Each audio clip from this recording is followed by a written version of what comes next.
ఉంచారు. అంటే ఎట్లా చూడాలి ఇంత వరస్ట్ బిహేవియర్ ని? పాకిస్తాన్ అనేటువంటిది మతోన్మాదంతో కొట్టుకుంటున్నదండి. ఇప్పుడు ఉగ్రవాదులకి, ఇటు ఆర్మీకి, పాలకులకి మధ్య ఉన్నటువంటి కామన్ కనెక్షన్ ఏంటి అంటే రిలీజియన్. సరే, రిలీజియన్ అనేటువంటిది ఉండొచ్చు, తప్పలేదు. ఎవరైనా సరే రోజుకి 5 సార్లు మనం నమాజ్ చేసుకోవచ్చు. అలాగే మందిరికి వెళ్లి ప్రార్థనలు జరుపుకోవచ్చు. గురుద్వారాకి వెళ్లి మనం ప్రార్థనలు చేయొచ్చు. అన్నీ బానే ఉన్నాయి. కానీ మతోన్మాదం అనేటువంటిది ఎప్పుడైతే తలకెక్కిందో, అది మతతత్వ దశకి, మూడో దశకి చేరుకుంటుందో, దాన్ని కంట్రోల్ చేయడం ఎవరి వల్ల కాదు. ఇప్పుడు అదే మతతత్వ దశలో మత పిచ్చితో కొట్టుమిట్టాడుతున్నటువంటి పాకిస్తాన్‌కి అది ఏం చేస్తుందో దానికి అర్థం కావట్లేదు. ప్రతీదీ కూడా మతంతో జోడిస్తుంది. అంటే అల్లాను నమ్మనటువంటి వాళ్ళని, అలాగే ఇస్లాం మతాన్ని నమ్మనటువంటి వారిని కాఫిర్లు అని చెప్తున్నారు. కాఫిర్‌లను చంపడం వాళ్ళ దేశభక్తిగా చెప్తున్నారు. అంటే ఒక రకంగా చెప్పాలంటే ఇండైరెక్ట్ గా పాకిస్తానీ ఆర్మీ, ఉగ్రవాద సంస్థలు వేరు కాదు, మేము ఒక్కటే అనేటువంటి మెసేజ్ ప్రపంచ దేశాలకు ఇవ్వడానికి వాళ్ళు ప్రయత్నిస్తుంటూ, అదే ఇప్పుడు వాళ్ళ పాలిట శాపంగా మారిందండి. కారణం ఏంటి అంటే, పాకిస్తాన్ ఏం చేసింది అంటే, ఒక గ్రెనేడ్ తీసుకుని దాని పిన్ ఓపెన్ చేసి అది కింద పెట్టుకుని దాని మీద కూర్చుందండి. అది దానికి అర్థం కావడం లేదు. అది పేలుతున్నా సరే దాని ఎఫెక్ట్ అనేటువంటిది అక్కడ వాళ్ళ ప్రజలను ఒక రక్షణ కవచాలుగా వాడుకుంటున్నారు.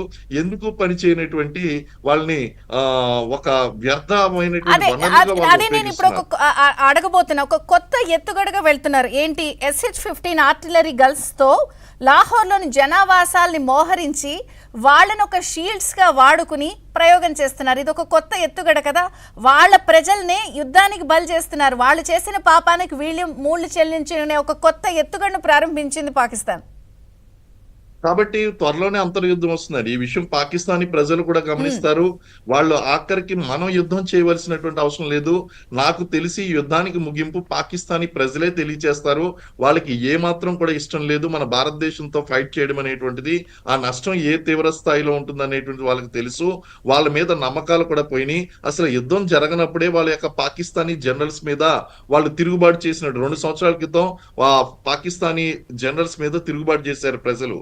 అటువంటిది ఇప్పుడు ప్రస్తుతం ఇలాంటి ఘోరమైనటువంటి వాళ్ళని షీల్డ్స్ గా వాడుకుంటూ వాళ్ళ మధ్య నుంచి ఆర్టిలరీ గైడ్స్ ఫైర్ చేస్తే మనకు ఆ ప్రెసిషన్ టెక్నాలజీ అనేటువంటిది ఉంది. అయితే ఖచ్చితంగా దాని ఇంపాక్ట్ కొంతమంది మీద పడేటువంటి అవకాశం ఉంటుంది. కాబట్టి ప్రజలు కూడా వాళ్లే తిరుగుబాటు చేస్తారు. ఆల్రెడీ బెలూచిస్తాన్ స్వతంత్రం ప్రకటించుకోబోతుంది.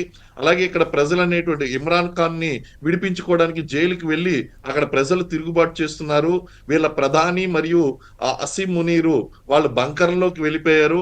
అసీం మునీర్ అయితే ఆల్రెడీ అరెస్ట్ చేశారు. వేరే వ్యక్తి చీఫ్ ఆఫ్ ఆర్మీ స్టాఫ్ గా, పాకిస్తానీ ఆర్మీ స్టాఫ్ గా టేక్ ఓవర్ చేసినట్టుగా చెప్తున్నారు.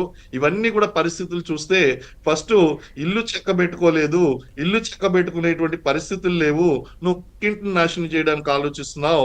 కాబట్టి ఈ పరిస్థితులు ఏదైతే ఉన్నాయో పాకిస్తాన్కి ఏమాత్రం కూడా అనుకూలంగా ఉన్నటువంటి పరిస్థితులు లేవు.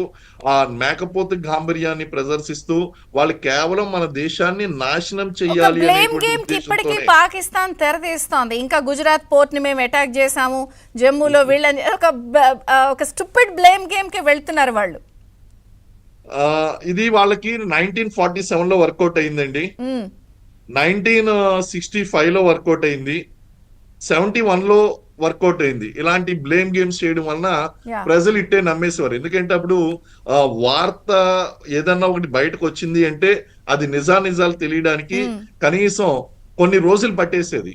కానీ ఇప్పుడు ఇంటర్నేషనల్ కమ్యూనిటీ ఎలా తయారైంది అంటే, even people started searching for satellite pictures. ఎక్కడైనా శాటిలైట్ లైవ్ సిచ్యువేషన్స్ ఎలా ఉన్నాయి అనేటువంటి టెక్నాలజీకి వెళ్ళిపోయారు.